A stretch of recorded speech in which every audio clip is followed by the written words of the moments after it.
एक रिवायत के मुताबिक शेख अब्दुल कादिर जिलानी रहमतुल्लाह अलैह एक दिन दीन इस्लाम की दावत और नसीहत के लिए दूर दराज इलाके की तरफ रवाना हुए। आपके हाथ में एक बहुत खास लाठी थी जिसका राज कोई नहीं जानता था। एक शागिर्द आपके साथ था और दोनों पैदल ही इस लंबे सफर पर निकले। इस सफर का मकसद भटके हुए दिलों को हिदायत का रास्ता दिखाना और जरूरतमंदों की मदद करना था। चलते चलते आप एक ऐसी सुनसान वादी में पहुंचे जहां न कोई दरख्त था न हरियाली। जमीन बिल्कुल बंजर और सूखी थी, जैसे वहां कुछ भी उग नहीं सकता। लेकिन हैरत की बात यह थी कि उस वीरान इलाके में सिर्फ एक अकेला दरख्त खड़ा था, एक बड़ा पीपल का दरख्त जिसकी जड़ें जमीन से बाहर निकली हुई थीं।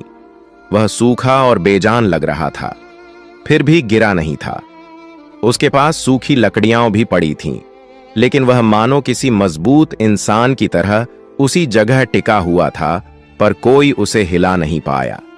अचानक आपका एक शागिर्द बोला, हुजूर, इतना सूखा हुआ यह दरख्त है कि यहां कोई परिंदा भी आकर नहीं बैठता, मगर यह कौन लोग हैं जो इसके आसपास खड़े हैं?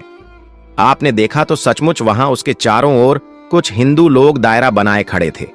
वे कह रहे थे, हे हमारे देवता, तूने हमेशा हमें खिलाया है, हमें खाना पानी दिया है।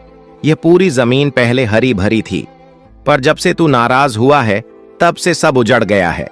फिर एक पंडित ने कहा, चलो भाइयों, सिर झुकाओ, सजदा करो, ताकि हमारा देवता हमसे राजी हो जाए। यह सुनकर आपके शागिर्द से बर्दाश्त न हुआ। उन्होंने कहा, सरकार, ये लोग इस दरख्त को देवता कहकर इसके आगे सजदा क्यों कर रहे हैं? ये तो दिखने में हमारे जैसे हैं, मगर दुआ मांगने का तरीका मुसलमानों जैसा नहीं है।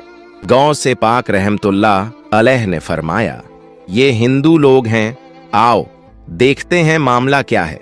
उसके बाद आप आगे बढ़े और उस पंडित से, जो सबसे बड़ा आदमी लग रहा था और जिसने सबको पीड़ के आगे सजदा करने को कहा था, सवाल किया, आप लोग कौन हैं और इस दरख्त से ऐसा क्यों कह रहे हैं? पंडित ने ऊपर से नीचे तक आपको देखा तो पहले तो डर से 3-4 कदम पीछे हट गया।